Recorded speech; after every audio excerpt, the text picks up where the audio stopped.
This podcast is part of the Planet Broadcasting Network. Visit planetbroadcasting.com for more podcasts from our great mates.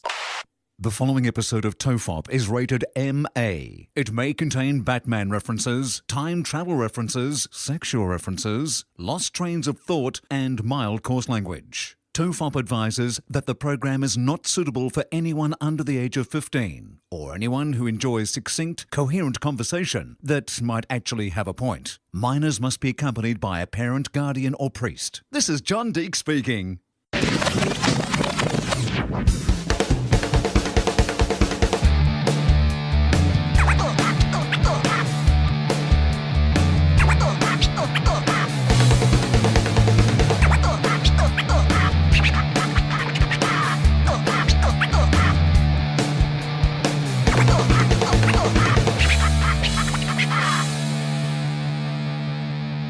Everyone relax. This is TOFOP. I'm Charlie Clausen. I'm Will Anderson. Hello, we're in the same room. Yeah, it's you can unusual. I just took it like an old man, like, you know that noise you make when you sit down these days? Yeah, well, mine's more a groan. Yeah. But I understand what you mean. Like, you've made the satisfied sort of, like, my body.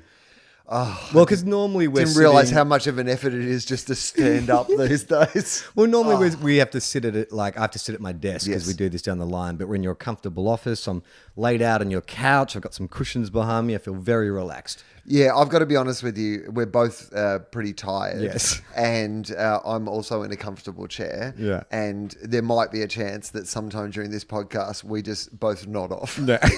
There may be 40 minutes of snoring in the middle of the podcast. You need those Homer Simpson glasses that just look like your eyes are open. Well, you know what? It might be good because I do say some people do listen to the podcast to go to sleep. So it might actually be really handy for them if, they get 20 minutes in and we're all asleep. It might be like a sleep meditation. I've been listening to a few. I read an article about this very popular YouTube channel where a guy just talks about his day in the most boring, monotone way, and it's become this really popular site because people use it like white noise to go to sleep to. And I've started experimenting. Now, hang on. Has this guy put this channel together for that reason, or is this a guy who thinks that his life is interesting and compelling, and people are just bored? People just keep falling asleep around him when he's telling his stories? I think it is a bone of contention. You know, like the story of The Room, how The Room, that guy made that movie expecting to win an Academy Award, and then when it was embraced as this hilarious joke of a film, he then pivoted and was like, "Yes, of course, like." That's what I meant the whole time. I think this dude might be the same. He was doing these kind of diaries. But it made me realize... It's an interesting moment, isn't it? Yeah, when you're the like, thing that you've created. Hey, you know what? People have podcasts and stuff. I've got a YouTube channel. I think I could just tell people about my day, and that'd be a good way for me to share my ideas and my thoughts and maybe get them out there and see if other people will respond to them. And then suddenly you're getting amazing numbers because people are falling asleep listening to you. And you're like, is this good news or bad news? Well, what would happen, like, your career, where you've been doing comedy for almost 30 years now, what would happen? I mean, you've rounded up a little. Isn't it 25? 25, yeah. Well, 30. You said 25. Is that I too mean, big you're a wishing my round up? life away. 25 5 of my nearly best 30. years. That's 5 comedy festivals. You could have made bank. All right. It's 5 Will Pun names, 5 nervous breakdowns. You've cut out a lot of my life, Charlie. So what if you get to year 30 and you're still getting good numbers to your shows and you're still doing festivals and stuff, but what's happening is 15 minutes into your show, your 1 hour show, the entire audience is falling asleep. But they're coming out of the show going, holy shit, like I don't remember laughing that much, but I've never felt more rested. And word starts to spread that go see Will's show, you'll get the best like 45 minutes of sleep you'll ever have. Would you then pivot your career and go, well, mate, the comedy worked well for a while. I mean, I did love making people laugh, but maybe this is my mission. Maybe my real dream was to make people sleep. So it was a great show. Like 1,000 people all asleep by 8 minutes in. I killed tonight. Okay, so answer me this, because they say that 20 minutes of meditation is the same as 4 hours of sleep. No. So it's Yeah, do they? Yeah. Can't be true. I meditate for 20 minutes each morning. I don't feel like I've had an extra 4 hours sleep. Well, maybe if you stop meditating though, you'd feel like you'd had 4 hours less sleep. Yeah, okay. So You know, you never know. right. Much like everything in the wellness industry, Charlie, there's a lot of things that people say aren't necessarily true. Backed by fact. Backed by facts or science, but they are backed by marketing and a capitalistic industry behind the wellness machine.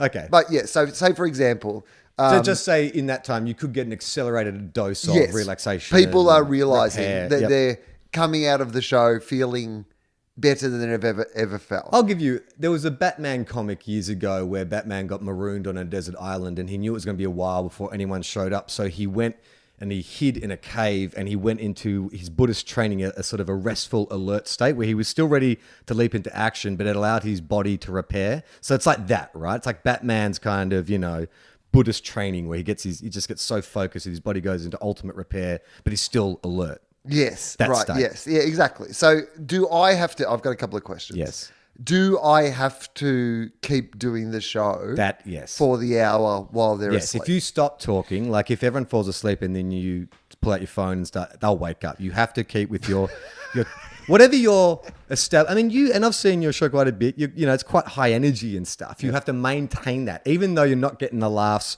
or the response. You can't really feed off the audience. You have to maintain the same level of enthusiasm as if you had 1,000 people like crying with laughter. It's a Twilight Zone episode. We should call Jordan Peele.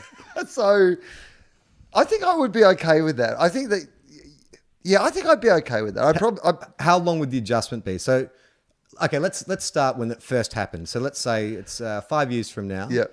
So 2023. Yep. You do. I do the comedy festival. Yep. And I just discover. So we're assuming at this stage, I don't know this is happening. Yeah, and I think during your trial shows, maybe 10 people are falling asleep in your trial show. You do the gala, and like just for your section, the entire audience falls asleep for 5 minutes. So you're getting little hints. I might not have noticed in the gala, right?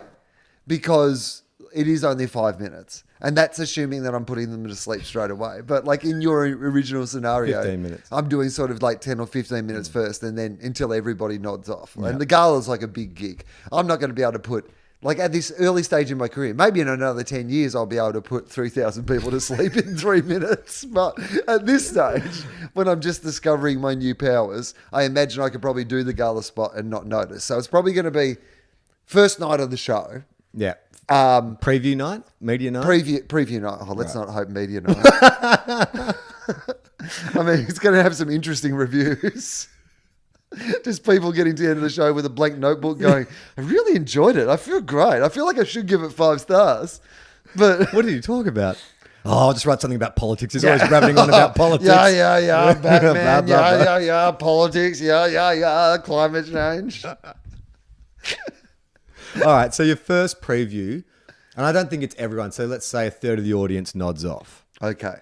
And there would be I imagine there'd be a bit of rumbling in the audience because people would be noticing that their partners and, someone in their row was nodding off. So you'd have to acknowledge it, right? Because you're noticing as well. Well, I can tell you that I would definitely acknowledge it because it has happened to me before. Right. Someone has fallen asleep in my show before. It was your dad, right? I was doing a show at the Athenaeum Theatre in Melbourne, and there was a guy in the front row, and he fell asleep during the show, and I definitely commented to the people that he was with about him being asleep in the front row And of he my slept show. all through you talking about him. So it turns out I discovered from his daughters who he'd driven to the show that he'd worked like shift work and then taken them to the show and like literally, obviously just passed out from exhaustion. just in the getting front from row. the foyer to the seat was the last bit of energy. It's he like, had. this is comfortable. I'm sitting down. It's dark. I'm just going to have a snooze. And by the way, like to add some credence to your kind of theory, I think he was very fine with that decision. Right. Like, the best thing for him would have been 1 hour of uninterrupted sleep for my entire show. He would have been very happy with the $35 that he paid for the show, right? Yeah. So, first night, yes, absolutely. I would be commenting upon it. Okay. And I'd probably afterwards have a pretty serious discussion with my management stuff going, was it too hot in there tonight? Like, were people drinking heavily? Like, have we got some you'd investigate all the things like, is the venue leaking gas from somewhere? Or And I would not immediately think that it is my comedy that is putting people to sleep. And before reviews and stuff, like how do you in a preview show gauge whether or not it went well or if there was an issue? Is there? I mean, traditionally, I would say just from the I would audience traditionally say, by laughter, the audience reaction. But I would add in if a third of my audience had fallen asleep. I feel like that would shake my confidence a little. I feel like I'd be like, how did the preview show go tonight? I go, well, a third of the audience fell asleep. So I'm going to say maybe not my best show. Well, what I'm wondering is, because of course you can come away from that show going like, oh shit, like a third of them fell asleep. But word somehow filters back to you. Maybe there's that's what it's going to be. It's going to be like Twitter or Facebook or whatever afterwards. So I have these emergency meetings. What the fuck went on tonight? Like third of my audience. Meetings. Like, but I would. Like a 30 the audience. comedy management panic room. But I would. I'd be calling my like Dr. manager. Strangelove. I'd be like going, what the fuck's going on? What's with this venue? Are the seats too comfortable? What the fuck's happening? Like, Can we get spikes in the seats? Yeah. But honestly, there would be a bit of, can we keep it cooler in there tomorrow night? Wasn't that Dave Letterman's thing? He kept it under 10 degrees or something like that. Exactly. Keep the jokes fresh. Yeah. And I think cool is good for comedy. Like, so you literally would immediately go into this is an issue. How can we fix this issue? But what you're suggesting is I have those panic meetings. I have my little... Which is, that's the first 2 days after the show. No, but I'm saying this probably even happens within this first day, right? Okay. Is I have all these panic meetings. Yeah, we investigate leaks. We do all these sort of things, right?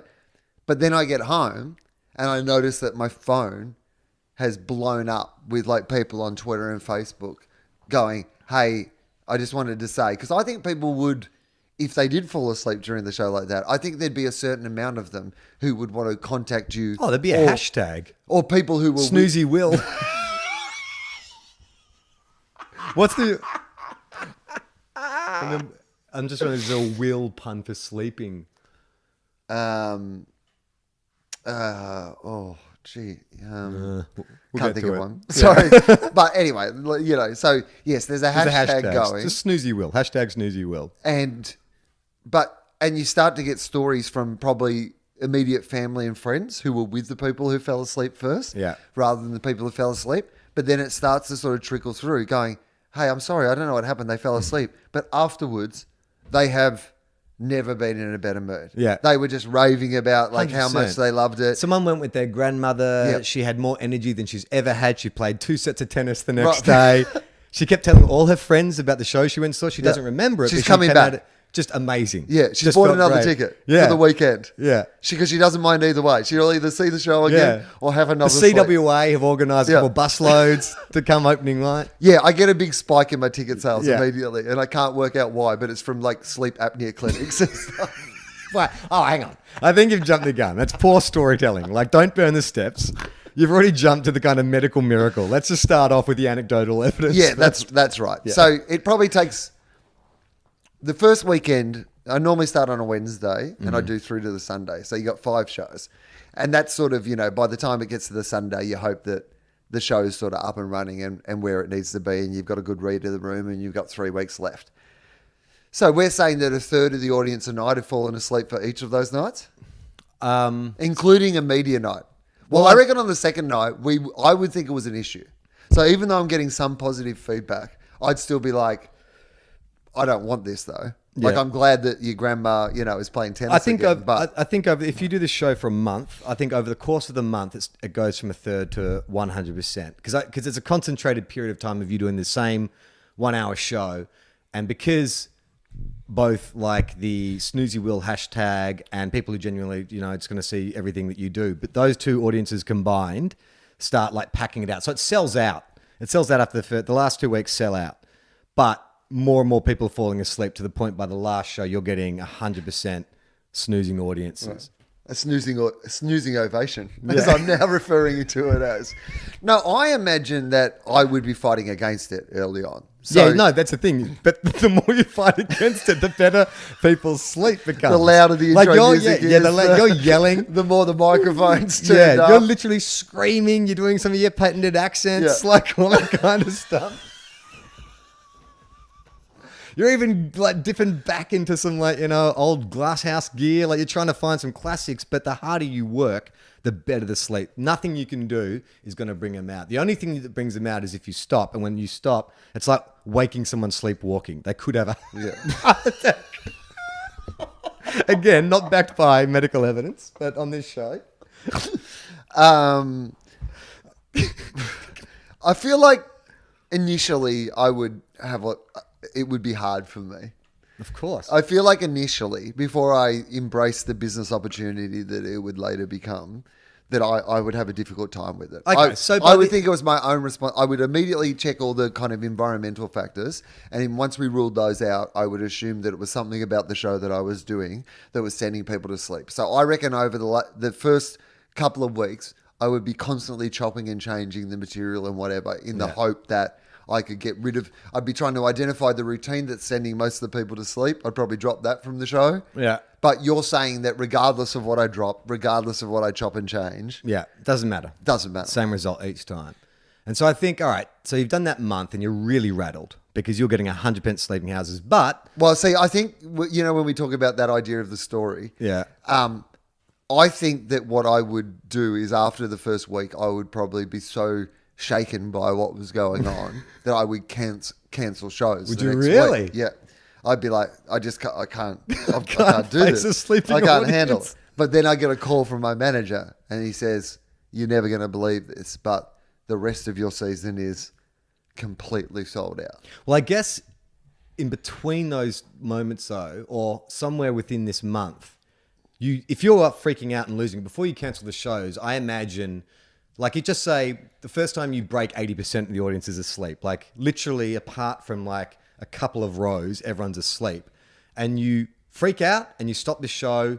Maybe you walk off, maybe you put your mic down, or you turn to your stage manager or something. And the audience wakes up, but it's a bad scene. Like they're all waking up. You know, like when you're waking up by like a police siren or something, it's just that horrible waking up and someone starts crying, maybe someone vomits, or, you know, like it's a really disturbing scene. So you go back out there like, Will, you have to do something. So you go back out there and then you start talking again, calms the audience down, and then they go back to sleep. Oh, so and the thing is, I guess this is because they do feel great after this sleep. We've already established, haven't we? Yeah. So I guess at the end, I'm probably getting amazing ovations. Yeah. So we've taken that out of the equation because I'm thinking that I'm not getting this Anything. response and I'd be devastated. But actually in this scenario that you've created, they're loving it. They're feeling amazing. So I imagine at the end of the show, I'm getting ovations like I've never got before. Yeah. So this is where it's really like, because I'm like, well, I have to go through all this like, snoozy time before I can get to the... And you must think they're fucking with you at some point as well. Like, especially early on when it's a Yes. third of the audience. You're like, Dave Hughes just fucking set me up. Dave Hughes is standing outside handing out free drinks with Rohypnol in them to my audience. Yeah, so I reckon you've gone through all those machinations of like freaking out and stuff, but you now realize at the end of the run, you realize what's going on. Like, people are loving your show, but they're asleep through it. And for you to stop halfway through is more disturbing. So it's almost better for you to Keep going. finish the game. All right, so you get to the end of your comedy festival run. You've got some tours booked in for later in the year. Your management come to you and say, well, look, people have heard about what happened in Melbourne, and we're already getting like pre-sales and stuff that we haven't even listed yet. Do you want to go ahead and do these shows? So they're selling better than I've sold? Yeah. Like unbelievable pre-sales. People are calling venues that you're not even playing at to ask. Demanding. Yeah. Mike Birbiglia, who's a wonderful US comedian, had a Broadway show called Sleepwalk with Me, which was about his sleepwalking. Maybe I could just do Sleep with Me. It's just a whole bunch of people. It's like a Broadway show, big hit Broadway show. I would want to know if it was just a Melbourne thing. Like, my immediate curiosity would be, if I change the environment, will this change? Maybe there's just something going on in Victoria climatically or something. I probably would say I've got to go on the road and I've got to test this theory. Yeah. So you start testing it, same reaction each time. Do you go through that? Have you learnt from Melbourne? Do you like get annoyed? Do you freak out? Do you stop the show halfway through, or do you push on through? You know what's happening by now. The people having these great sleeps. But the dilemma for you is, I'm not doing comedy. Well, I am doing comedy. You are doing comedy, but the reaction to asleep people. I mean, is it that question that like all artists ponder with, which is like, well, of course I'm making it for an audience, but really, if the audience is not reacting the way I want them to, like, is that fault on me, or should I just accept that people are going to accept my art for whatever it is? I can't control how people interpret my art. Well, absolutely. I say all the time that, people can get out of it whatever they want to get out of it. And as a consumer of art, like, I certainly hold on to that idea that I can, enjoy art in a way that is different to what the artist intended when Yeah. the artist made that art.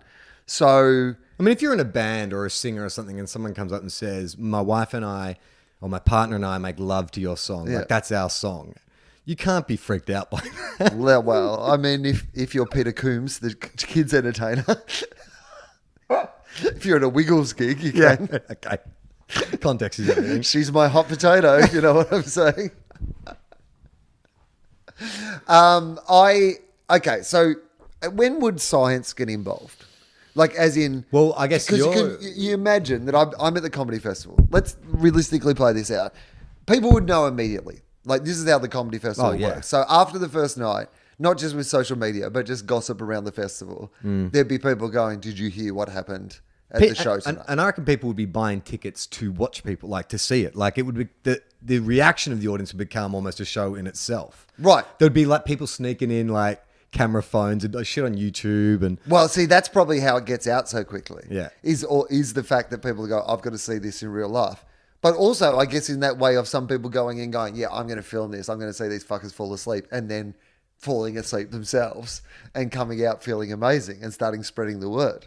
Would you not start to think that you had some sort of power. right? Wouldn't that you suddenly think, oh, hang on, I have some sort of like, magic power, superpower. Well, I would. Mutation. My first thing was like, maybe there's some kind of group hypnosis going on here. Maybe the combination of my words or the pattern of my speech. It's like auto-suggestion because I've seen enough of those Darren Brown, Right. tapes where he seems to hypnotize a whole group of people. So I would think that you were just somehow you had stumbled into a hypnotic pattern of speech or performance or something like that. So I think your first stop would be to speak to like a psychologist or hypnotist or Well, a range of people. Yeah, Range of people. I get a range of experts in. yeah. So how soon do the experts come in, do you reckon, realistically? Well, I guess I mean, How many shows do you reckon I would do before we called in the experts? well, I think it has to be for it to be not just a fluke. How many shows you done at the end of the month? Like 28 shows or something. 20 like that? shows, yeah. 20 shows. Is that enough to be? It's not a coincidence by that stage. And It's not a coincidence after 3. If there was 3 nights in a row where a third of my audience fell asleep, you think I'm going to wait a month before I call a scientist? no, but I think there's things you have to check because you're right. Like you would start looking at environmental things. I would want to do background checks on the people who fell asleep. Maybe they've all been eating this, all had the same diet. Yeah. Did Maybe- we accidentally send our show promos to some sort of narcolepsy organisation? Yeah, exactly. Like I think there's a lot of research that has to get done, but I reckon by the end of the show, by the end of the run, yeah, that first 20 shows, then before you start your It'd next be tour, well before that because, if... Would it really? Yes. Get scientists in? Well, absolutely. I mean, imagine Like, booking if a scientist is like booking a handyman. Let's It's like, just oh say- yeah, well, we can book you in 2 weeks between We're 8 just, a.m. and we're just 5 working p.m. on climate change at the moment. But Yeah, we'll get straight to your sleep problem in a second, mate. no, because I reckon this. You do 2 previews, third of the audience falls asleep each night. So you're talking about 600 people who've fallen asleep over 2 nights, right? Yeah. So that's already enough that people are talking about it at work, they're posting about it online, and the attention of everybody's, like, not everyone, but the comedy festival is kind of, they're always looking for gossip and stuff in the newspapers to kind of do something quirky from, that would be immediately a story. You'd be on the project in the second week, and Waleed would be like, well, I hear that like a third of your audience are falling asleep. Well, I think every what it night." would be, there'd be heaps of media speculation. Like a newspaper, a journalist would contact a doctor and say, what do you think this is? Like, do you remember there was that case of that family, I think they're called the Tromps, who they all fled their home and they don't know what happened and they haven't actually sat down with a psychologist or a doctor or anything, but various psychologists have commented on the article, the facts that they know. So that would probably be happening where you would have some kind of sleep expert or hypnotist or whatever commenting. But whether or not you've contacted them directly, I mean, would you be contacting them directly? I believe that we would be trying to get, well, at least I'd call Dr. Carl. Do you know what I mean? Like, got any theories on this, Carl? A third of my audience are falling asleep at night. No, I think that, I guess I would be getting friends to come into the show as well, because you'd want to go, Just see what could you happens. come in and see what happens? See if you can stay awake during the show. See if you can identify. I love that. I just love it. You asked me to come in to keep an eye on the audience, tell me what's going on. Yeah. You turn around and I'm fucking fast asleep. And then you try and wake me up and I freak out. Like I've been sleepwalking. I stab you or something. You have to call an ambulance because I'm hyperventilating. Because I think that eventually, if it got around that you had this capacity to do that, there would be some broader, use. You'd film at least one show. You'd have a couple of cameras on the audience to see what's going on. Like at what point they fall asleep. So here's a question. Yeah. Say I did a Netflix special of this show, right?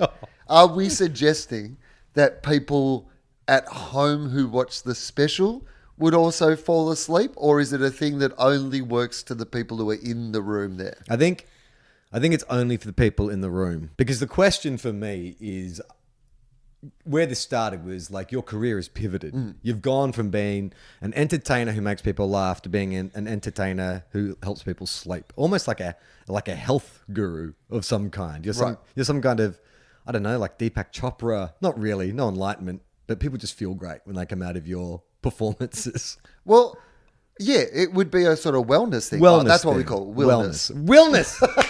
Perfect. Sorry, Great. we got there in the end.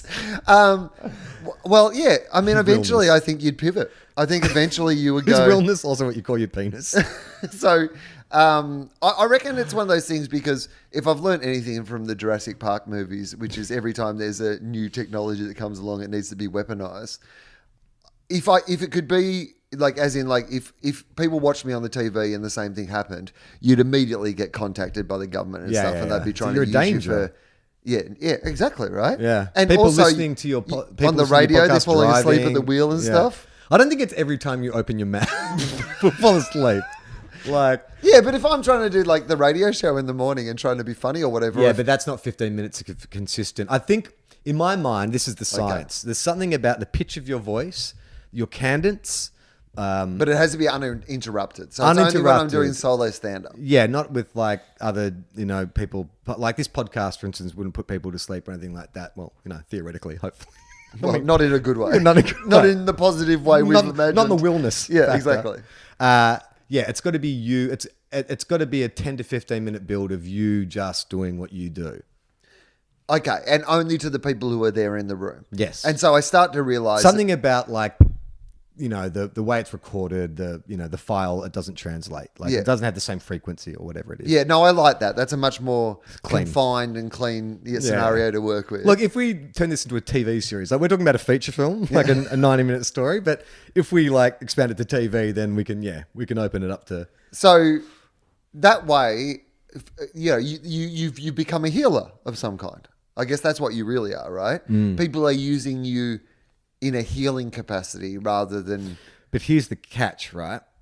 If just say, it's not like you can then write your next show and just talk, blah, blah, blah, blah. You have to do the same amount of work you do now, trying to craft the perfect joke and link things and blah, blah, blah, blah, blah. It still requires the same amount of work and the same focus on trying to make someone laugh. But the reaction is that they fall asleep. I mean, technically, for a majority of the audience, I could be repeating some material at the very least. You would think. I mean, the real question becomes, are you getting booked by comedy festivals from, that point on?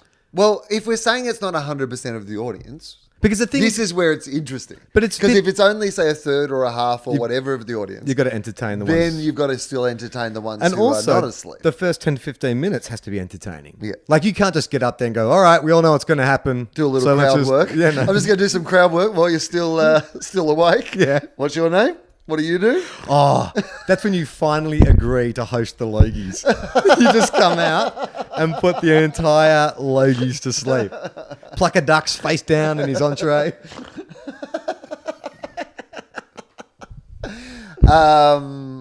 Okay, so what you'd eventually do is, I imagine you'd raise the price because now it's got a therapeutic sort of aspect. Are you to still it. doing comedy festivals though? Yeah, I think so. it's I think at a festival you could get away with it. But you can do I'm both. not sure that they're You could booking. do both now, I guess. You could do wellness festivals Yeah. and comedy festivals. So you're basically doubling your audience. Yeah, absolutely. But I don't think that I would do many comedy clubs and stuff. No. Like, it's the sort of thing you could get away as a festival act, but I don't think that you could do But you could still do spots because aren't they like 10 minutes when you do a spot? Be amazing if, instead of getting the red light, to know that my spot was over, the first time I saw someone about to nod off, I'd be like, that's all for my blood. Let's wake up. Drool coming out. If people were, I think that if people were walking away from the experience feeling better than when they came in, then I don't think that I would mind if people felt like they got their value for money. Yeah. Then I feel like that I would be okay with the fact that a third of them were sleeping through it. Well, I think 6 months into it, right? So you've made that decision. You're like, all right, this is my new career now. I'm going to get booked in. I'll just boutique book it. Whatever fits fits my audience now. That's what I'm going to do. So I won't be doing like comedy clubs or anything like that. But I'll do big festival shows. I'll be doing Captain Snooze and little spots, just in stores. But then something miraculous happens. Okay. Where someone in a wheelchair comes to your show and they fall asleep really early on. They get a full hour in, so an extra 10 minutes on everyone else. And when they wake up, they can walk.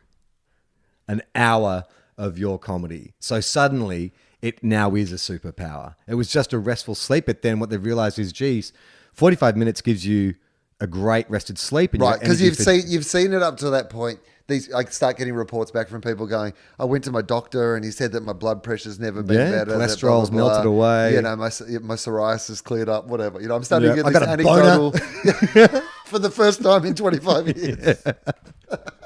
And I'm only 26.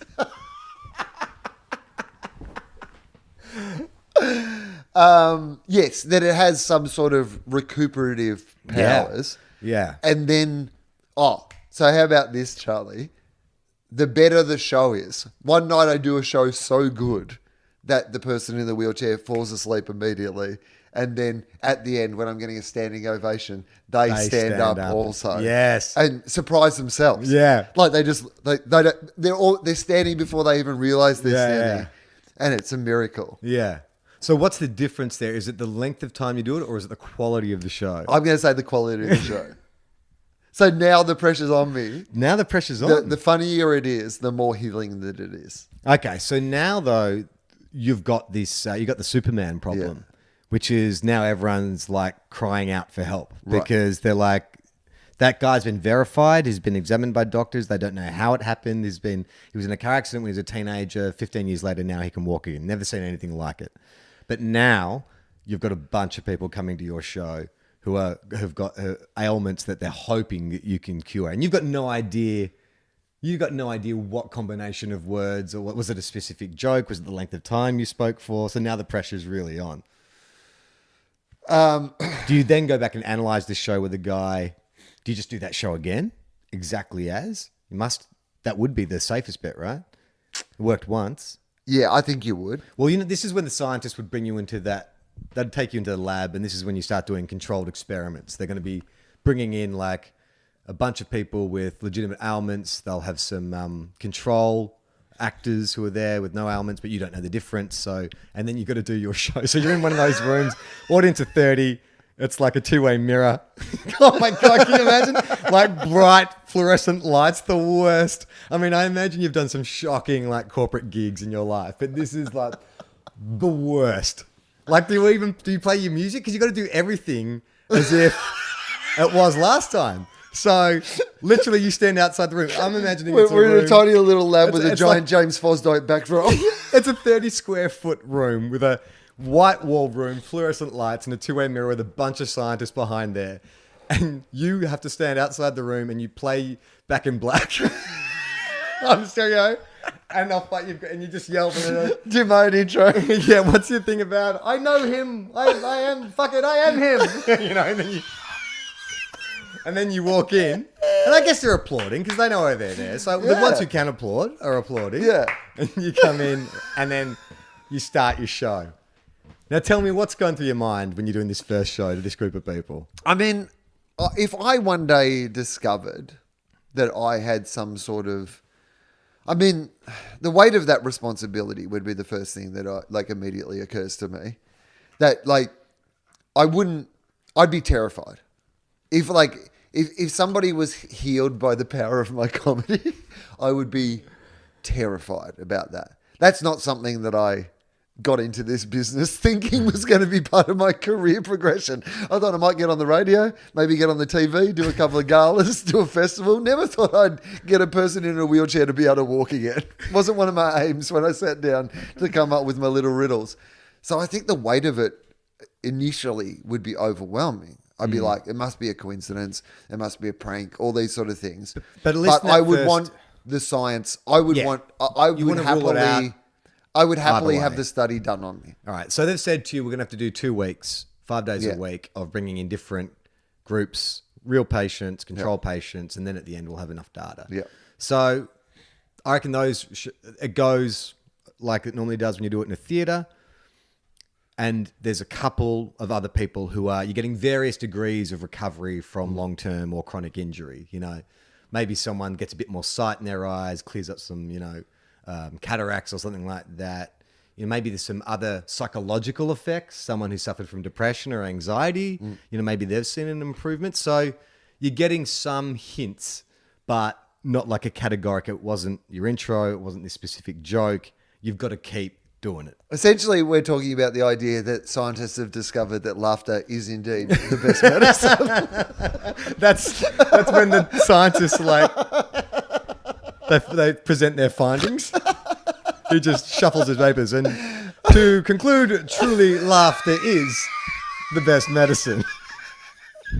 His boss just looks at him, you're fired. That guy's not even a scientist. Pretty sure the janitor just put on a white coat. You'll never catch me! Just throws the papers in the air and runs out of the room. Suddenly you're like, I don't know that I trust this scientist. They just allowed a janitor to come in and present his findings. I mean, technically, that is the plot to Good Will Hunting. So, Yeah, exactly. Okay, so they do the studies and they discover that while I don't have 100% success rate, that in general, There's an upswing. Well, much like at least much like every other aspect of the wellness industry to a certain extent, some people have better results. Yeah, and there's a others. causation or correlation, all that kind of stuff. But I think that the baseline is that everyone comes out of it rested. Like there is however they measure restfulness or whatever, maybe blood pressure or whatever it is, there's a baseline of benefit there. Yeah. So it could be a bit like when people talk about hypnotism, because there's a lot of conjecture about the effectiveness of hypnotism. And there's a lot of people say, well, it's one of those things where if you decide it works for you, then it works for you. So maybe that's where it sits, apart from the physiological effects. I mean, there are people who heal themselves, who recover from long-term injuries with no medical intervention, right? There have to be like the exceptions to the rule. The exceptions are the rule. The exceptions to the rule are the thing that sell all the bullshit. Yeah. Literally any time where you're like, this person drank apple cider vinegar every day and cured their cancer or whatever. Like someone has got better and attributed it to that. I watched... There's been a miracle of some kind. There was some pseudoscience documentary on Netflix that I saw the other day, which is essentially The Secret, but for health. Yeah. And it's like this guy talked about having been in a car accident, being told he was never going to walk again. And while he was recovering, he said he would just spend, a concerted amount of time visualizing the injury to his spine and rebuilding each vertebrae over 6 weeks. And so he would start at like 10 minutes and then build until he was doing like an hour of concentrated, my back's healing, my back's healing, my back's healing. And lo and behold, he can walk again and he's released like 5 books or whatever. Yeah. I was watching it going, Going, Well, it's funny. It was one of those junk science documentaries where everyone they interviewed, their title, their job, didn't sound like. There was one that was literally like auto engineering wizard. Audio frequency wizard or something, because this guy, he believes that playing certain frequencies and vibrations through your body can heal you. Well, I imagine there are a whole bunch of things in our society that we still do not understand, and that we are all, they say that, obviously the placebo effect is very important. That's something they've bring discovered up in this documentary previously, right? Yeah. Is that for some people, the very nature of the fact that you think you're taking the medicine can be helpful. But that doesn't mean that everybody, if you just give everybody a placebo and tell them it's real medicine, it works for them. Yeah. So, It's like when they say, drink this diet shake in conjunction with a healthy diet. there'd certainly be people, if my comedy was putting people to sleep, there'd be cynics. There'd be doubters, right? The vitriol with which you spat that out in this completely hypothetical situation, you've already endured the slings and the arrows. Like, I bet a couple names came to mind then. Like I could just see it behind your eyes then. And you said critics, there was some real hurt. 25 years in comedy has given you some scars, Anderson. Well, no, you just know that whenever anything like that would happen, there'd be some sort of, even just like in a Mythbuster style, some people who wanted to come along to the show and prove that you could stay awake during the show. I love that. Right? Yeah. So there'd be people like drinking Red Bull before the show and like, like taking caffeine tablets and stuff in an effort to prove that it was all like a hoax. Yeah, and I'm sure that, and like hypnotism, I'm sure there's people who could do that. Impervious. But they've gone there in the frame of mind that I'm not going to buy into this. It's not like, I don't think it's a magical power. I just slept for 12 hours right up until this gig. Wake me up just before the show. I've just done a line of coke, this fat. Yeah, wake me up, give me a line of cocaine, and shove me into that audience. And before you do that, let me tell you about myself. Yeah. I'm amazing. But I imagine, like, if someone goes there with a concerted belief that they're not going to be into it, then sure, that's not going to happen. But people are, at least initially, people are coming to see a show because they like you and they wanted to laugh and stuff. So they were conditioned, they were primed for that to happen. And so they're the people who are coming to the show. So you can have... Is there a correlation of any kind between, because this would be interesting, although it might not be the case, between how much they're enjoying it and how rested they are? Or is it just like it's a random, it just works better on some people than other people, do you think? Yeah, I think it's generally all good feedback, but definitely for some people it's better than others. In the same way that, like... But if you were someone who hated my comedy, but loved to sleep, would you be able to come along and have like a sleep? Wouldn't that be interesting? Well, I guess they've got to put up with the first 15 minutes, don't they? And you can't get there late. Yeah. It doesn't work. No. In fact, we don't let latecomers in. If you're not there by the start of it, we lock the doors. I think so. Like, I don't think they have to be a fan of yours because, there's stuff that you don't... I'm just trying to think of like something that I don't like, but there's the benefit will show once I get through it. I don't know, maybe like some movie with an actor or an actress that you're not particularly fond of, but if you can just get... Like, I just watched The Meg on the way down and I was like, can't wait to see Ruby Rose get eaten. I was so waiting for her to get eaten by a shark. Didn't see it.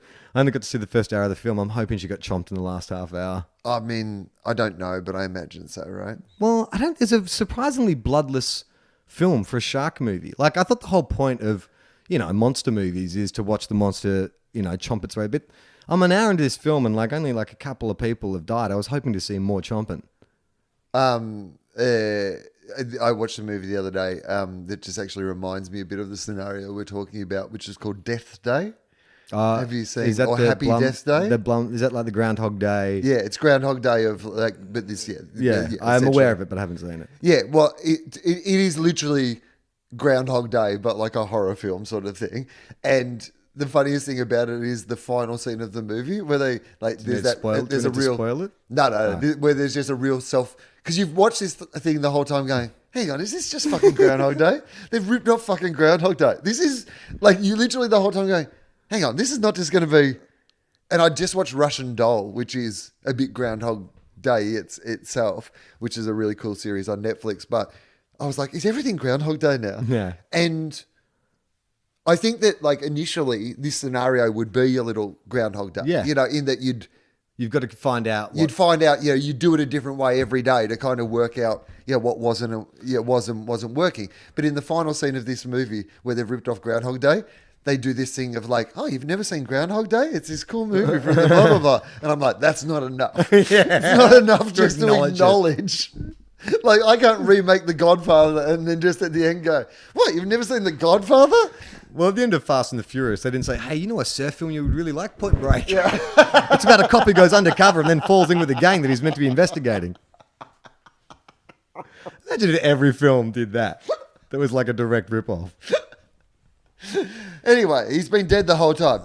You ever seen that movie, The Sixth Sense? You mean like the guy in The Sixth Sense? Yeah. Yeah, like that. Yeah, I think if this was a movie, the journey for you would be realizing that you have to let go of who you thought you were. You'd been defined by your work for 25 years, and that was to make people laugh, and that you're actually bringing greater benefit to people by being a healer, even though that means subjugating or subverting what you've been doing. That my shows aren't going the way that I've traditionally... Like for so long, you had married laughter to your success as a comedian. Whereas now, Z's. snoring is what I really... Geez, some good snorers in tonight. Because that's the other thing we haven't really considered as well, is that people would snore. Not everybody sleeps it's good silently. Point. So that's going to be... Because that's amazing, because you're doing your show to basically a silent theatre, except for some random, snoring... there's some people laughing because there's still some people awake. Some are still awake. Some people snoring and some people sleeping quietly. But I imagine there's got to be a show where you get 100% of them asleep, and you're up there, Best and you're show of my only life. 25. You're 25 minutes. You've still got another 35 to go, and all you can hear is just snoring coming from different parts of the theatre. No, that'd be a couple of people talking in their sleep, laughing, giggling, babbling. Jam, biscuits. I don't put it out with the No, you fucking. I swear I didn't put it in there. Just that leg twitch when you think you're falling off a cliff, just as you're falling asleep. People would fart. People would drool. So funny. Oh, God. Oh, it'd be a mess. People leaning on each other as well. Well, that's it too, because people... Like slump. Yeah, they're going to slump. Well, you see it in the hypnotist shows, like people lean way forward and all that kind of stuff. Do you think hypnotists would start getting threatened by this? How do you think? Well, I reckon the Skeptic Society is going to pay you a visit for sure. Well, the skeptics are the first stop.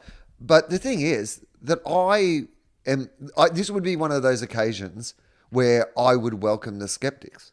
Because I myself am a skeptic, to a certain extent at least, right? It's not a power you want anyway. How is this gaining you anything? I think, eventually. Yeah, but... once you get a handle on it. But when the critics, your hated critics start you're saying, why would I want this? I'm not enjoying this. Why do you think that I need this kind of publicity for my show? I don't want to be known as the comedian who puts people to sleep. Yeah, I got a terrible chortle review, but I got a great snortle review. In a year's time, or when you've decided to embrace it, for sure. But I imagine that first 6 months to a year is very frustrating and painful for you. And every interview you do, they're going to be asking you about it. What's up with the sleep? And then you'll do a talk show or something, and they'll ask you, try and put me to sleep. When you become this performing monkey. It's it's only a live experience. No, I keep it to a live experience. I'd be fine with that. Because I wouldn't want it to be something that I did everywhere else anyway. So it has to be one of those things where, you come and we have this thing that we all do together, and it's the show. Your merch should change. Less t-shirts and more neck pillows. The airport ones. Yeah, exactly. I think that eventually you'd lean into it. Eventually you'd kind of just go, well, people are digging this. I'm selling a lot of tickets. I'm paying my bills. And you've basically created... It's a hook. It's something new. But you've created your own... No one else is doing it. No one's doing that. Yeah. You've created your own industry. You've got a monopoly on the public sleeping... Right. Yeah, that comedy /sleep /healer demographic is really got it to myself. Yours and yours Take alone. that, Adam Hills. Adam Hills comes to see your show. Yeah. Grows another His leg. foot grows Not grows another leg. That'd be weird. a third leg. Well, that's so. If you were going to follow sort of movie story tropes, right? Yeah. Eventually, it doesn't always go as well, right? Because eventually, if you get to the point where people are starting to get Well, this is where the shady government can. In the second act, this is where either the shady government guys come in and want to turn you into a weapon, or that's when you find out that there's actually a downside to this. Yeah. I mean, I always thought the downside was your own personal torment of. I basically have to do the same amount of work, have to go out there, have Yeah. to write jokes, and maintain focus of delivering. comedy is very hard to do in a vacuum. Like, Right. you know, Yeah, with no lot reaction. a lot of the idea of how, like, I always talk about comedy as being like a conversation. Like, the audience are a genuine part of the performance in stand-up comedy, and you certainly ride the waves of their energy and stuff. So, yes, it would be much harder to do the show if the majority of my audience was asleep. Have you ever seen, there were these two comics, college humor guys who, they had a video series for a while called Prank Wars, where you might have seen one where one of the guys got blindfolded and did a free throw at a basketball game, and his mate had... and they all pretended that it went in when it hadn't Yeah. gone in. Yes, So I have seen that. It's a continuation of one of those pranks where... so it's the reverse. The other guy, his mate was going to be doing a spot at a comedy room. And so he talked to the audience and said, when he comes out, no reaction. For the next 5 minutes, do not smile, don't laugh. You can cough if you want, but just give him absolutely nothing. And so they film it, and like, it's excruciating. His mate gets up there, and from the moment he hits the stage, first joke, nothing. He see him like at first, I see what's going on here, and he tries to engage, but then after a couple of minutes, nothing. Then you see the panic. Well, that's the thing. Even though, because he understands he's involved in this sort of thing, it's probably a prank, you know. He doesn't though. But the point being, it wouldn't matter. Yeah, right. Like even if I know this is what's happening now, if I still have to perform at the It's level hard. that I'm meant to perform for this thing to happen, Yeah. it would be extremely difficult. Yeah. Because jokes are just sentences if no one's laughing at them. Well, as an actor, the hardest thing to do is audition, because it's not acting. Right. Like, when you're on set working with another actor or on stage or whatever, there's an energy, the dynamic, it's more natural. But the weird thing is, to get that job, you have to go into one of those like sterile rooms that we were just talking about, with a person who's not really that interested in what you're doing, with a video camera who's blankly reading lines back to you, and you still have to deliver with the same amount of energy and verve as if you're working with a great actor. And it's fucking soul destroying. Like, it's really, really hard. So you're doing that every night to 1,000 people. But I feel like I would have to. If people were getting a benefit from it, I would feel like I had some responsibility to keep What's your doing it. job? But I would also charge more. Yes. I feel like I would charge more than just for a regular comedy show, because that's how I'd be paying my bills now. And there'd be some downsides to it. There'd be a lot of media attention and stuff. The minute you start healing people, Yeah. the scientists are going to come after you, the skeptics are Pete going to come Evans after calls you up. He wants to write a cookbook. Right? But you do. Suddenly there'd be this whole world of other wellness where they'd be trying to kind of recruit you into their world. And then there'd be the backlash from like the doctors and there'd be a the ton medical experts, the religious people. Imagine I heal someone, the fucking, like, how the Catholic Church and shit like that are going to come after you. Yeah. Well, and also there'd be a bunch of dudes who, like con men, who are going to try and get in on the act and Yes. start doing their own. And they are using drugs. Or Oh, whatever to get yes. people to Suddenly, yes. There's other, but they're drugging their audience. Yeah, and so they're- so one of those guys would get exposed, like some Yeah. guys doing comedy in Queensland or something. I don't Yeah. know Queensland, but South Australia. Yeah. Makes more sense. He does a show, but he drugs everyone, and it comes out, and everyone's like, "Well, that's clearly what's going on with Will." Yeah. and he's a bigger comedian. He has greater means. He could easily organise to have 1,000 people drugged. Yeah. and you have to come out. You have to make a press release saying that you're not drugging people. What does that press release sound like? What do you say? No, I refuse to even Comment? justify No, that seems so guilty. You got to say something. I think you have to be 100% honest and say that, look, you don't know what's going on here. You're doing your best to find out. You're working with, what I'd name all the scientific groups, and you'd name who you've been working with, and the fact that you are aware of what's going on. The reaction you saw when you stopped the shows was worse than continuing the shows, is why you can continuing to do it. People are finding some benefit from it. You don't know what's going on, but you're determined to find out. And if that can make people happy on the way, then I'll Oh, write you a press okay. release for So them. what if the downside is that, like, kind of what's the fucking hell. Flowers for Algernon? Oh, People get dumber. Oh yeah, okay. That wasn't what I was going to say, but that's no. I was thinking more the Portrait of Dorian Gray Yeah. style. Yeah. That the more the audience gets healed, the worse my body, the worse pain I'm in, and the more the audience sleeps, the less I sleep. Well, it's a bit like The Prestige, right? Yeah. You are suffering for each one of these performances. Yeah, absolutely. You're losing sleep. Yeah. So but gradually, enough that the more shows I do and the more powerful, like the more The rested healing. people They're literally become. taking your vitality. Yeah. And that I suddenly, that I like am not it. sleeping and that I am in pain. Yeah. It's great. I think this is a really good movie. I'm going to say this. We'll cast Jason Statham as the comedian. All right, I'm going to tell some jokes right now. Yeah, I'll punch you in the face. How long have we done? 54 minutes. All right, and we still That's haven't... our review of the Fire Festival. We literally said 2 minutes before we hit record, we must talk about Fire We definitely Festival. have to talk about Fire Festival. We certainly shouldn't spend an entire hour speculating on what would happen if my comedy put people to sleep. Well, should we do a couple of letters? Yep. And then we'll take a little break. And then And how then- you feeling? Do you want to do a... Yeah, we'll do I I feel very second. rested, Charlie. I don't know.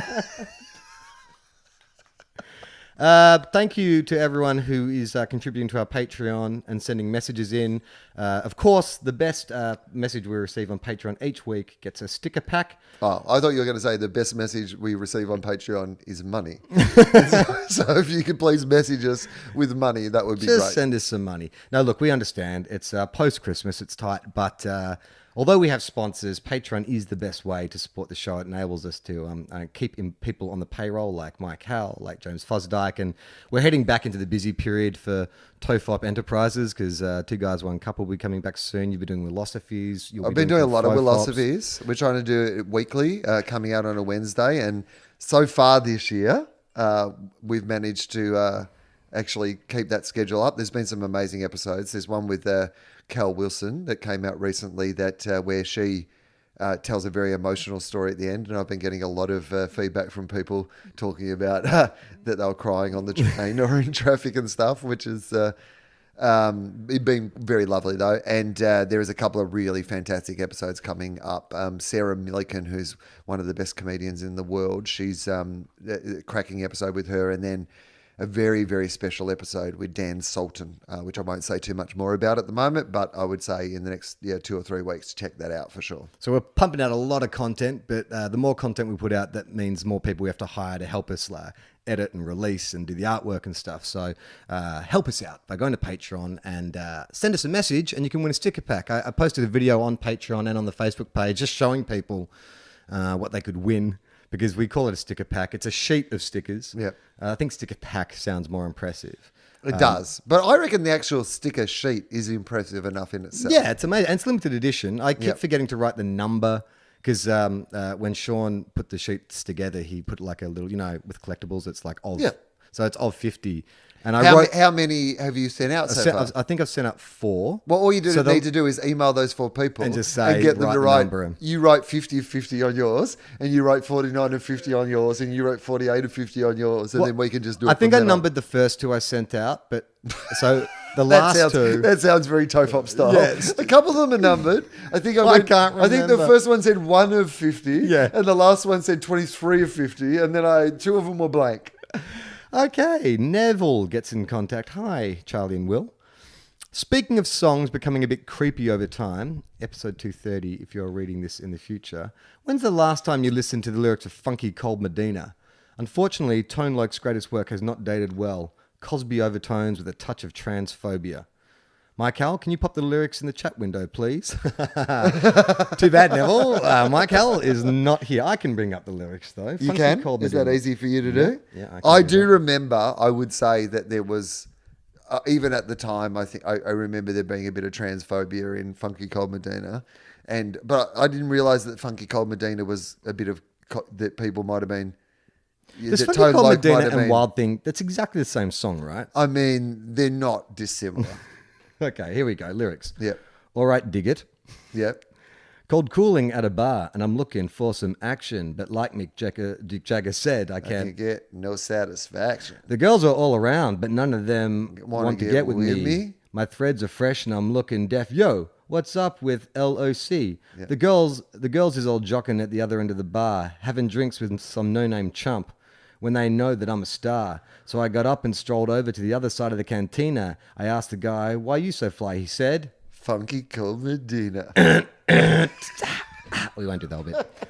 This brother told me a secret on how to get more chicks. Oh, I don't like this already. Okay, now it does already. Put Vegemite on your dick.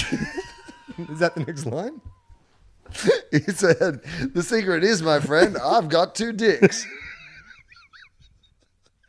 Put a little Medina in your glass, Yeah. and the girls will come real quick. Well, hang on. Well, that's okay. He's putting Medina in his own glass. What's Medina? Is it a drink? Well, we don't know yet. I think that, That's the point. but yeah.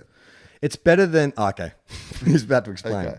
It's better than any alcohol or aphrodisiac. A couple of sips of this love potion and she'll be on your lap. So I gave some to my dog when he began to beg. Then he licked his bowl and he looked at me and did the wild thing on my leg. He used to scratch I mean, okay, look, I don't know where this is going to go, and I'm not here to defend Tone Loc. Yeah. But at least he's experimented it on his dog first. Like, you know, he's going, well, I can't just do this to someone else or to myself I immediately. need to know what's going to happen. But it does seem like we're going in the direction of him drugging people against their will, and even drugging his dog against his will. He used to scratch and bite me. Before he was much, much meaner. But now all the poodles run to my house for the... Funky Cold Medina. Okay, well, no, but again, that implies to me that the dog had the Funky Cold Medina, and now all the poodles, the neighborhood poodles, are attracted to the person who's taken the Medina rather than the Medina being some sort of... We're only halfway through the song, mate. I know, but I'm just saying point- so far at this point on the evidence we have, that I think the fly guy had said you put the Medina in your own glass, right? Yeah, he said, Yeah. put a little Medina in your glass, Else- the girls will come real come quick. real quick. Yeah, so it's So he's like not love saying- potion number 9. Yeah, You take exactly. it and you become... Yeah, so it's not like you're Irresistible. drugging No. someone. I mean, you are. No, you're not. Well, aren't It's you? just like rubbing one of those pheromone wipes on you that you can get in the toilets at a service But it's station. still manipulating like the chemical makeup of a female to make her attracted to you. Like you're tricking her. You're overwhelming her with pheromones or something. That doesn't seem... I mean, Right? But isn't every I guess you human wear interaction aftershave. tricking someone into Yeah, it's thinking true. something? All right. Like you're tricking them into liking you with how much you work out or like your jokes or your personality. Like eventually everything's a trick if you want to look at it like that. Next look, you know what I'm saying? I got every dog in my neighborhood breaking down my door. I got Spuds McKenzie, Alex from Stroh's. They won't leave my dog alone with that Medina, pal. I don't remember that I part mean, of it's the song. weird that he felt the need to name the dogs. I went up to this girl. She said, "Hi, my name is Sheena." I thought she'd be good to go with a little funky cold Medina. She said, "I'd like a drink." I said, "Okay, I'll go get it." Then a couple of sips, she cold licked her lips, and I knew that she was with it. So I took her to my crib, and everything went well as planned. But when she got undressed, it was a big old mess. Sheena was a man. So I threw him out. I don't fool around with no Oscar Mayer. Oh boy. Oh boy. I mean, it took a twist. But to be sure that the girl is pure for the funky cold Medina. All right. I mean, look, I think we can agree. We've moved on from... Much like the final scenes of Ace Ventura, Pet Detective, there are things that in this day and age we realise are probably not appropriate comedic topics. You know, ain't no plans with a man. This is the 1980s, and I'm down with the ladies, you know? Yeah. Well, guess what, Tone? Like, things are going to change. Yeah, exactly. The next 30 years. In 1980s, you can be down with the ladies, but I got to be honest with you, you're in for a culture shock, Tone. In the teens, you got to be fluid, brother.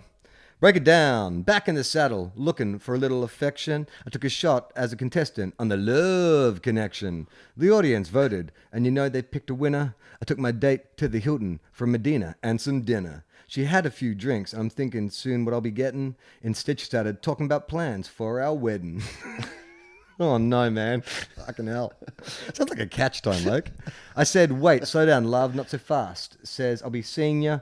That's why I found you don't play around with the funky cold mint. Oh, so he learned his lesson. Yeah. Because a woman wanted a relationship maybe beyond the physical. Well, I mean, so Some kind of far, commitment. So far, he took this funky cold Medina. I mean, this is meant to be a song about the power of the funky cold It's been Medina. a disaster. But so far, a transphobe has got himself in an awkward position, and then he's met a woman who wants to get married to him. I think that Hasn't been a great success story for the funky cold Medina. We can chart the progression because the last line of every verse is about Funky Cold Medina. So I asked the guy, why you so fly? He said Funky Cold Medina. So that's the sales pitch, right? Yeah. The fly guy. But there's no evidence. Tones just believe this fly guy that the secret's funky cold So then he Medina. gives it to his dog. Yeah. And he used to scratch and bite me before he's much meaner, but now all the poodles run to my house for the Funky Cold Medina. So far, he's had this guy's word for it and his own dog attracting all the poodles. But again, like literally from what we were just talking about in this episode, this is all anecdotal evidence at the moment. Yeah, this is totally. all the guy thinking about healing his own spine. Like your dog humped your leg and isn't as mean as usual. It might be completely unrelated to the funky cold Medina. Yeah. And so then the next lyric is the Oscar Mayer Wiener. Yeah. You must be sure the girl is pure for the Funky Cold Medina. Well, But again, like just might have met a I mean, trans lady who wanted to go home with him. yeah, and clearly, where were you? Like, I mean, you've got to take some responsibility. You can't just like assume that everyone knows what you want. Like, you need to Right. sort of like, isn't that what like consent is all about? Yeah. You know, getting to know someone and work out what they like, what they don't like, where they're from. Maybe get to know her a bit. That he proves it in the last verse where he just like has one dinner with a girl. She talks possibly about getting married, and he freaks out. Yeah. You're gonna keep getting confused. You're gonna keep You know what getting it yourself is? into jams. Yeah, Tone I think Loc. the issue is definitely with you, Tone. That's what I would say.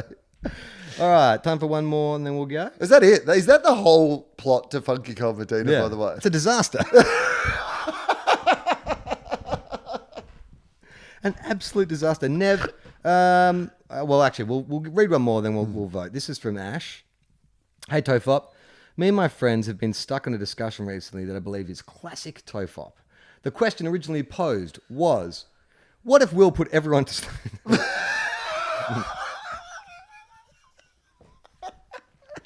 If an alternative dimension female version of you was to suddenly appear, would you first of all have sex with them?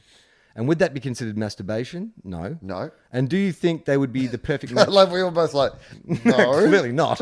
Look, there's one thing I know a lot about. It's masturbation. Would that be considered masturbation? And do you think they would be the perfect match for you, knowing all your wants and needs? Or would you only be able to see them for their flaws, as they'd have the exact same flaws you notice about yourself? I'd love to hear you guys take on it from Ash. Interesting question. Oh, for me, absolutely not. No. Could not think of anything worse. I think like Jem is almost the complete opposite of me in most things. And that's the way I like it. Like, Well, I both of us are people whose partners do not like care. us, care for us, What we do. care for us, and like what we do in any way. Who only put up with us if we hide our true personality. Yeah, I don't. I remember Tony Martin had a joke when Kate Moss and Johnny Depp were dating. I remember Tony Martin had a joke about like he thought that was the ultimate form of vanity, is because they kind of look like each other. You know, they're sort of these two sort of gorgeous little people in their sort of fashion, and it's like, oh, they're just making love to themselves. And I remember it stuck with me because like, I don't want that. Like, I spend enough time with myself, and I certainly don't want someone who has exactly the same interests. I want to expand my horizons. I've got very limited interests. I don't know anything about anything. Yeah, I'd be like, who's this? Oh, God, I can't stand the sound of her voice. She's smoking pot all the time. She's working unusual hours. Oh, God, I she can't do wants to anything. be Her the hips Bulldogs. hurt. Yeah, it's like, won't stop talking about Marcus Bontempelli. Yeah, no, I would not be attracted to me in this. I would say that girl never shuts up. Yeah. She never shuts up. She thinks she's so funny. She fucking cannot read. Like have you ever seen her trying to read? What from if a menu? the female version of you? I mean, essentially, we're just having a Ghostbusters reboot. Yeah, totally. But the female version of you and the female version of me end up doing a podcast together, and it's more successful than this podcast.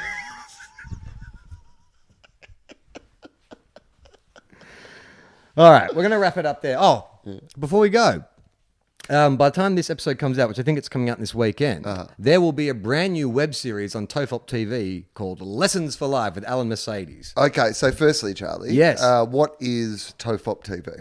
TOFOP TV is our YouTube channel. And look, we know we've been a bit slack with updating with content. We've been putting some stuff up there from time to time, but We want, And we have plans. the aim and the want is to do more regular stuff. And so I went out and just made this web series last year. I've got a couple of mates who are really good actors, and I just had this idea for this series. And so I went out and wrote it and shot it, and it's turned out really well. And what is the idea of the series? It's a series of, funnily enough, self-help videos. Oh. Alan Mercedes is a life coach guru whose own life is falling apart. And so through a series of self-help videos, he gives all these tips of how to improve your life. But behind the scenes, his life is falling apart. And who plays Alan Mercedes? Richard Pyros is an actor. How would people know Richard Pyros? If they've seen a film called Hacksaw Ridge, Mel Gibson film called Hacksaw Ridge, or if they're theatre goers, they're probably familiar with him. He was part of the company at the STC for a while.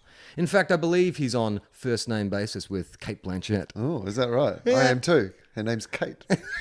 Does she know your name? I think maybe. Yeah. Possibly. I remember I did see a play Richie was in once, and one with Cate Blanchett, and we're having drinks after the show. And I'd never met Cate Blanchett or seen her in person before. And she entered the room, and it was like she glided on air.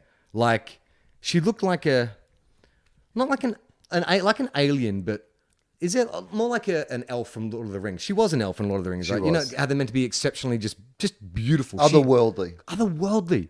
Like you talk about The Rock when you met The Rock and how he just glowed, gave off this energy. She was like that. Like she appeared taller than she was. Her skin was flawless. And it was like she defied gravity as she moved around the room. And she wasn't attracting attention. She was just going around and saying hello to her friends. And I remember seeing her doing a voiceover in an office that I was that I shared with some voiceover. So you'd often run into people in there. I ran into Russell Crowe in there. Ran into Hugo Weaving. Like it would be the place they go and do some ADR, like for films. And so one day Cate Blanchett was in there, and because it was just nighttime and they're just recording voice stuff, she's not dressed up at all. She's literally in a pair of jeans and like a big floppy jumper, like the sort of thing you wear. Like I've got to get out of my tracksuit pants, but I'm not going to make any more effort than that. And she still looked like she was from another planet. Yeah. Stunning. So Cate Blanchett is not in this web series, but a guy who's done plays with her is. I forgot we were talking about the web series. I was just enjoying talking about Cate Blanchett. The web series it's debuting February 18th on TOFOP TV. So the way you find that is to go to youtube.com/c/TOFOP TV, one word, or you can just Google TOFOP TV and it'll take you straight there. So Lessons for Life with Alan Mercedes. So look, I worked out that if I can get half our TOFOP audience to watch it at least once, there's 6 episodes, watch each episode at least once, then I'll be happy.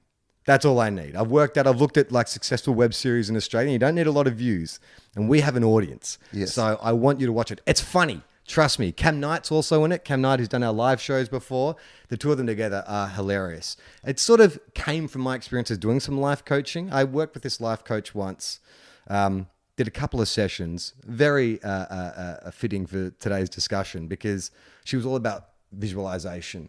And I think her job is working with people who maybe don't work in creative fields but want to access creativity. But for someone who does work in a creative field, when I did these exercises, I was like, I feel like a dick. For instance, the first exercise she made me do was, and this is the first episode of the web series, is she took me into a room that was covered, the tabletop was covered with all these toys and trinkets and stuff, and I had to select a number of toys and trinkets, and that was somehow relating to me. And then we drew this big like map on a sheet of paper, and I had to place these toys and trinkets around the map to sort of like visualize where I'd like to be in life. And this means money, and this means career, and this means family, and this means this kind of stuff. It was a waste of time. It was a waste of my time.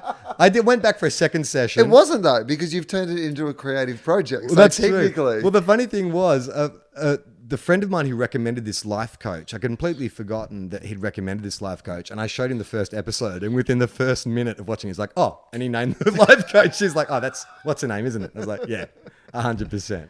well, that sounds exciting, and you know that I'm new to the world of watching things on YouTube, but now that I have like a TV where it's as easy to watch YouTube as it is to watch Netflix or whatever, I'm now watching quite a lot of things on YouTube, and I've discovered how many cool things there are on YouTube. Hey, my attention span, like even watching a half-hour TV show seems long to me now. Like 12 to 15 minutes, I'm like, that's a good length. Yeah, so I mean, people can watch it all. Yeah. You can binge watch it. Yeah, it's a 5-minute episode. Share it around. It's all under one playlist. You can do it in one go. There's a trailer going around at the moment. If you listen to this before Monday, you can check out the trailer. It's on our Facebook page. It's on our Twitter. We've retweeted it a bunch of times. But it'd be really great if you're a fan of this show and you want to support us because we want to do more of this kind of stuff. But we're only going to do it if people watch it. Yeah. So we'll watch do other videos share it as well. You know, tell people like, about share, subscribe, all that kind of jazz. all the I think things we've got that people 1,000 do. subscribers to our YouTube channel at the moment. Do we really? That's pretty good. That is pretty good, considering we hardly never do anything there. Is there a chance that some of them are just watching the videos we do have there and going to sleep? Well, it's funny because the Weekly Planet are massively successful, Yes. and they've been saying to us for a year. I watch a lot of Get on Mr. YouTube. Sunday Movies videos and stuff. They're pretty much They're my awesome. They are pretty much my go-to on. I've got 10 minutes, or I just want to watch something fun before bed or whatever. I'll go and see what his latest video is and watch that. Yeah, Great show, The Weekly Planet, by the way. I know that you've loved it forever, but in the last couple of years when I've become a regular listener, it's quickly rocketed up to be one of the top handful of podcasts that I listen to, and definitely one of those ones that I listen to on the day that it comes out every week. Well, if you're interested, I'm going to be on the Weekly Planet this weekend. Oh, boo. Ruining my favourite podcast. Talking about that web series you don't want to watch. No, James and Nick have invited me on this week to talk about TOFOP and talk about the web series, and we're also going to talk about Battle Angel Alita, which I went and saw yesterday. They've also been big proponents of you playing what character? What character do they keep Mr. talking Miracle? about? Mr. Miracle. Yeah, basically because I have a beard. Well, don't get rid of that beard. I mean, how good would it be if you... If they started a campaign and they... And it happened. Has that ever successfully happened? Because from time to time, you'll see an actor like actively go out and say, I want to play blah, blah, blah. But has it ever happened? Because desperation reeks. Like, I can't imagine any director who's gone, oh, you know what? Like, I didn't think Jake Gyllenhaal should play Mysterio, but until he like got on Twitter and campaigned for it. I bet there has been. I bet there's been times when... Campaigning for a role has campaigning worked. for a role as well. Because you only ever hear about it when it goes wrong, like when Sean Young dressed up like Catwoman and stormed Warner Brothers Studios and scared the shit out of Michael Keaton and Tim Burton. They thought she had a gun on her. I think she did have a gun on her. That was a toy gun, even though Catwoman doesn't carry a gun. Anyway, that's a topic for another episode. You have shows to promote. Yes, I do. My new show, hopefully not sleep-inducing, but, you know, let's see. Come along. See how it goes. It's called Well Informed. It debuts March 8 at the Spiegel Tent in Hobart. One show only, and it's nearly sold out. So if you're in Hobart, I would buy a ticket very quickly to that. And there was less than 50 last time I checked, and left. And then Melbourne International Comedy Festival, 20 shows at the Comedy Theatre. It is selling quite well, but get in quick if you want to come and see my show. It would be disconcerting.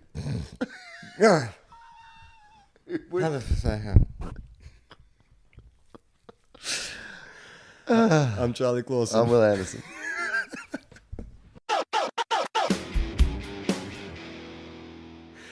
We're back. Yeah, Sorry. shit. We forgot. We realised we forgot to award this week's sticker pack. So it's either a Nev who sent in the thing about Tone Loc, or it is Ash who asked us if we'd fall in love with ourselves. I mean, they're both good. What I would say is congratulations to you both for embracing the idea of bringing something that would make good content to the podcast. Both excellent ones, but I'm not sure that we can go past Tone Loc. No, we got enough material out of that. Yeah. I mean, I feel like I can never really enjoy Funky Cold Medina again. Luckily, there's an almost identical song called Wild Thing. I mean, they should do a new compilation album that's just called Problematic. Can It's like you- every pop song with like problematic lyrics. Hey, well, can you look up the lyrics to Wild Thing by All right. Tone Loc? Because I want to see if I can still enjoy Wild Thing. Okay. Because if I have to get rid of both Funky Cold Medina and Wild Thing, Then you're deleting at least 2 songs off your Spotify. I don't know if he had a third, did he? Wild Thing, Tone Loc. Yeah. Okay. Lyrics. Let's do it. Let's do it. Work in all week, 9 to 5 for my money. So when the weekend comes, I get to live with the honey. Rolling down the street, I saw this girl and she was pumping. I winked my eye, she got into my ride and went to a club, was jumping. Introduced myself as Loc. She said, "You're a liar." I said, I got it going on, baby doll. and I'm on fire. I took her to a hotel and she said, "You're the king." I said, "Be my queen, if you know what I mean, and let us do the thing." Well, fucking real pillow talker. Shopping at the mall, looking for some great gear to buy. Heroin? I saw this girl. She cool rocked my world, and I had to adjust my fly. You pig. You disgust me. She looked at me and smiled and said, "You have plans for the night?" I said, "Hopefully, if things go well, I'll be with you tonight." So we journeyed to her house. This, you know, he sounds like a 12-year-old who's never even made out with a girl. Never made out with a girl. You ever text me, "Oh yeah, Yeah. I met this girl. Heaps. We went to a club. It was pumping. Pumping. We went to a hotel. She She said, said, you're "You're my the king." and I'm I said, "You're the queen, if you know what I mean." We journeyed to her house. One thing led to another. I keyed the door, so we called hit the floor. I looked up, and it was her mother. I didn't know what to say. I was hanging by a string. She said, "Hey, you two. I was once like you. I like to do the wild thing." I definitely Gross. Mum. lying. Mom. Yeah. Well- this is definitely the teenager going, yeah. And then I was doing it with this girl. And then her mum And then walked her in. mum came in. It's But that- then her mum was like, "I like sex too." It was that scene, it's that scene in Step Brothers. Have you seen that? You know, and in the tree house, and they're trying to impress each other. And Willfred's like, "You ever done it so much you have to put your dick in the freezer?"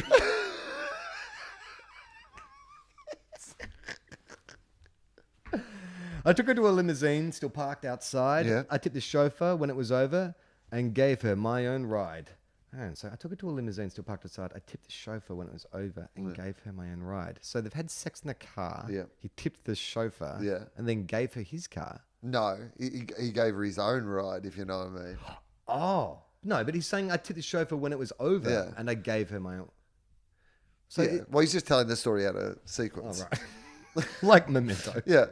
He gave her his own ride, and then he tipped the chauffeur once it was over, technically. I couldn't get her off my jack. Uh-huh. She was like static, cling. But that's what happens when bodies start slapping from doing the wild thing. Is it? No. It's not. Wild thing. Doing a little show at the local discotheque.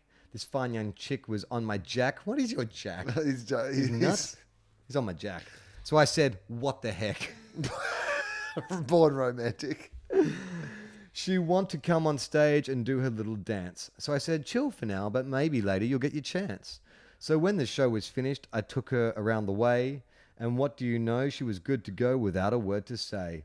She was all alone and she said, "Tone, let me tell you one thing. I need $50 to make you holler. I get paid to do the whole thing." Okay. So both songs. He's terrible at identifying potential romantic partners. Well, he seems to just try to hook up with anybody Anyone. who shows any attention to him at all. He's just got to be more picky. I got to be honest. I'd be charging Tone like a lot more than $50. Well, $50 was a lot more back then, though. Yeah, I suppose inflation. All right, bonus content out of the way. But definite winner. Definite winner for bringing Tone. And by the way, they are the exact same song. You're absolutely right. Exactly the same song. Sound the same, pretty much same content. Yeah. Tone Loc is like Tom Hanks in Big. He's actually just an 8-year-old who found himself in an adult's body. It's like, what am I going to do? I've got to earn money. I'm an adult. I'm just going to release rap songs. I'll just talk about girls. Everything I know about girls.